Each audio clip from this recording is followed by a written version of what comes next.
They never asked me if I wanted to fight. They never asked me if I wanted to live or die for Rome. I was a slave, property, nothing more. And one day they simply handed me a spear, shoved me into a formation, and told me I would be marching east with the rest of the legion.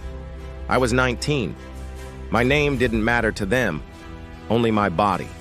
I was strong, broad-shouldered, and angry, and that was enough for the Empire. They called us auxiliaries, but it was just a pretty name for expendable. We weren't citizens. We weren't brothers in arms. We were fodder, used to soften the enemy before the real Romans arrived. But still, we marched, day after day across Italy, then over the Adriatic into the Balkans and beyond, where the forests never ended and the tribes wore animal skins and screamed like demons. They told us we'd earn our freedom after 25 years of service, 25 years of war, blood, and silence. The first time I saw a man die in battle, I didn't even know who he was. A German spear tore through his gut and he screamed, not a cry of pain, but of betrayal, as if the Empire had promised him something more than this. I watched his blood spill onto the grass, and the centurion yelled at me to move up, to close the line, to kill. And I did.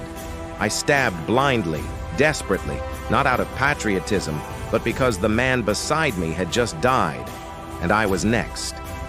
That's how I learned what it meant to fight for Rome. You weren't protecting a city. You were protecting yourself, from the enemy, from your officers, from your own side. There were no heroes in the mud, only survivors. They fed us barley instead of wheat, and sometimes we had to drink from swamps. Our boots rotted off after a few weeks, so we wrapped our feet in cloth and hoped it didn't freeze. If you collapsed during a march, they beat you. If you ran during a charge, they executed you. I saw both.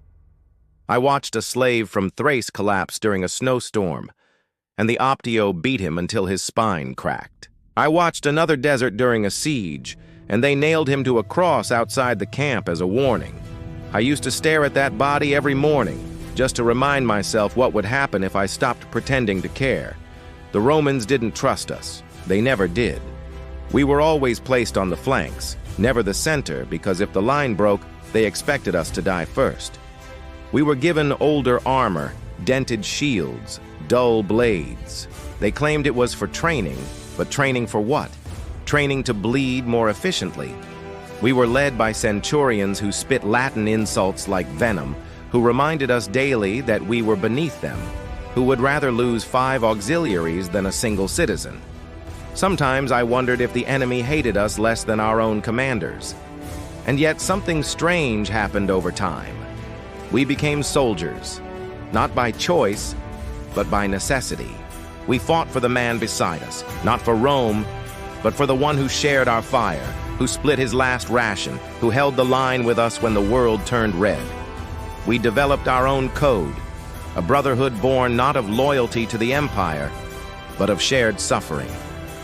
I once carried a wounded Numidian 50 paces under a hail of arrows, not because I cared about him personally, but because if the roles were reversed, I hoped someone would do the same. That was our honor, quiet, desperate, unseen. We marched on roads built by other slaves, conquered lands we would never own, built camps we'd never sleep in twice. We burned villages, took prisoners, and buried our dead in shallow graves with no names. And all the while, Rome praised its glory. Senators in togas celebrated victories we bought with our limbs. Poets sang of heroes, never mentioning the filth-covered slaves who made those victories possible. They called it civilization. We called it survival. Sometimes they led us into cities after a campaign. That's when it hit the hardest. We'd walk through triumphal arches built to honor men who never saw the front lines. We'd be cheered, not for who we were, but for what we represented. They didn't know our names. To them, we were symbols, tools. Our faces didn't matter, only our armor. Children would shout, women would wave, and then we'd be herded back into the camp before nightfall. No taverns, no warmth, no freedom, just tents and orders. That was Rome's love, hollow and conditional. The years blurred. Campaigns bled into each other. Illyria, Dacia, Armenia. I killed so many men I stopped counting. Some of them looked like me. Some begged. Some didn't even fight back. But if you hesitated, you died. So I didn't. I became the kind of monster Rome needed. I stabbed, burned, looted.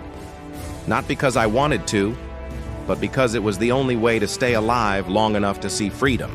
And yes, eventually, they gave it to me.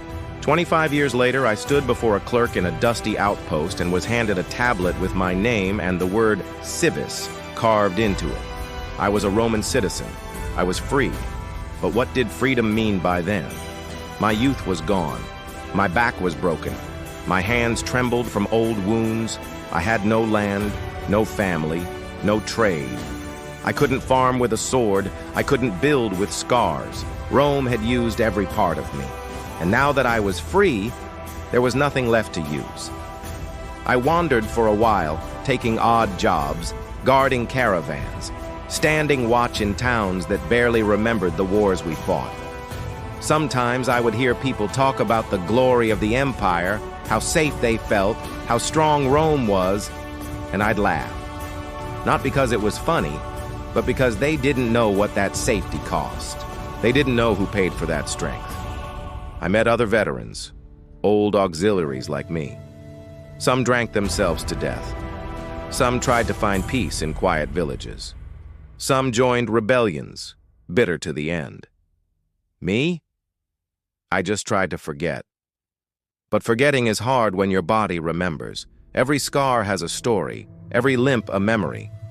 I can still feel the weight of the shield on my arm, still hear the clash of iron in my dreams. I wake up swinging sometimes. My neighbors think I'm mad. Maybe I am. They say Rome was eternal, that it brought light to the world. Maybe it did. But it did so on the backs of men like me, slaves, foreigners, the forgotten. We weren't written into their histories. Our names weren't carved into monuments, but we were there. In every battle, every conquest, every bloody mile of that empire, we built it. We bled for it. And in the end, it discarded us like tools worn too thin to use. But still, I march. Not in body, but in memory. In the silence between poems, in the footnotes of history, in the shadows of those marble statues.